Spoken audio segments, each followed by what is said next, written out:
Welcome to the 26th part of our interview series. Stephen, you've discussed various antenna designs and configurations. Can you explain how to measure the directional pattern of an antenna used for electromagnetic pulses? Certainly, Joanna. Measuring the directional pattern of an antenna requires careful setup and precise data collection. Ruth and Brian can elaborate on the specific steps and considerations involved in this process. Ruth and Brian, can you guide us through the steps to measure the directional pattern of an antenna? Absolutely. Here's a step-by-step process to determine the directional pattern effectively. Steps to measure the directional pattern. Set up equipment. Anechoic chamber. Place the antenna under test, AUT, in an anechoic chamber or a similarly controlled environment to minimize reflections and external interference. Rotation stage. Mount the out on a rotation stage in the middle of the chamber. Broadband receiver. Position a broadband receiver and a data acquisition system at a fixed distance from the out to capture the transmitted signals.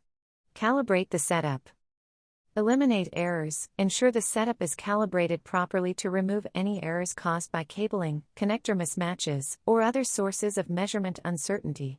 Reference measurement. Perform a reference measurement with a known antenna to validate the setup and ensure accurate data collection. Rotate the out. Alignment. Align the out with the broadband receiver. Rotation. Slowly rotate the antenna in a horizontal or vertical plane, capturing the received signal at uniform angular increments, for example, every 1 or 5 degrees. Collect data points. Record signal strength. Record the received signal strength at each angular position. Data storage. Store the data points in a table or matrix, indexed by the rotation angle and signal level. Plot the pattern. Graphing. Visualize the collected data points by plotting a graph showing the normalized signal level versus the rotation angle. This plot is known as the radiation pattern and shows the directional properties of the antenna. Normalize the graph. Scaling. Normalize the signal strength values by dividing them by the maximum recorded value, scaling the highest value to unity, 100%, and representing the lowest values proportionally. Interpret results. Major peaks and valleys. Look for major peaks and valleys in the radiation pattern to infer the main beam direction and side lobe levels. Quantitative metrics. Determine the half power beam width, HPBW, and front-to-back ratio, FTBR, as quantitative metrics of the directional pattern. What considerations are important when designing directional fractal antennas for phased arrays? It's also important to consider the following for accurate measurement. Considerations for accurate measurement. Far-field measurements. Distance criteria. Ensure the distance between the out and the broadband receiver satisfies the far-field criterion, which varies depending on the frequency range and size of the out. The far-field distance is typically given by dIn2d² / I circumflex, where d is the largest dimension of the antenna, and I circumflex is the wavelength. Environmental control.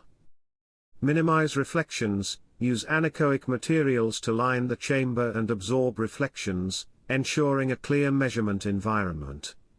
Data accuracy. High-resolution data. Collect high-resolution data points to capture detailed radiation patterns, especially for antennas with complex designs. To further understand the process of measuring directional patterns, we consulted an expert in antenna measurement and electromagnetic field analysis. Ruth, can you summarize the expert's insights? The expert confirmed that Stephen's detailed process for measuring the directional pattern of an antenna is comprehensive and accurate.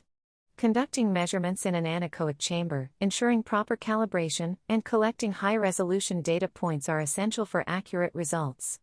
Normalizing the data and interpreting the radiation pattern provide valuable insights into the antenna's directional properties. Ensuring far-field conditions and minimizing environmental interference are crucial for reliable measurements.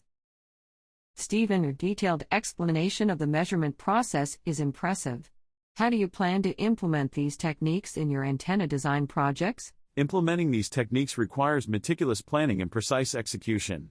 I plan to prioritize accurate setup and data collection to ensure reliable measurements. Understanding the directional patterns will help optimize antenna designs for specific applications. Your commitment to thorough and accurate measurements is commendable. Sharing your insights and strategies not only helps you but also provides valuable guidance to others interested in antenna design and measurement. In this 26th part of our series, we've explored the process of measuring the directional pattern of an antenna used for electromagnetic pulses. Stay tuned for the next part, where we will continue to explore potential defensive strategies and support systems for those affected by similar forms of harassment. Stephen's story continues to highlight the relentless nature of technological harassment and the sophisticated strategies required to combat it. By continuing this series, we aim to provide a comprehensive understanding and foster a dialogue that can lead to meaningful change.